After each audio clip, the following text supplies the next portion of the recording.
আজকে আমরা দেখব কিভাবে ক্যালকুলেটরের মাধ্যমে লিনিয়ার ইন্টারপোলেশন করা যায়।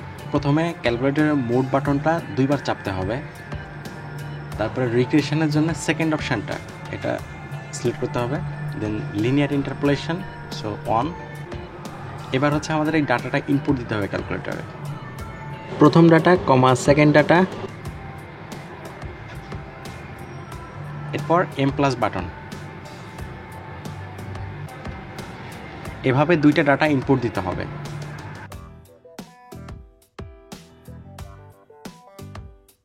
আচ্ছা, আমরা যেহেতু 16-এর জন্য ভ্যালু বের করবো, সো প্রথমে 16 লিখলাম, এরপর শিফট 2 ফর স্ট্যান্ডার্ড ভেরিয়েশন। আচ্ছা, এবার লেফট অ্যারো কি চাপতে হবে 3 বার।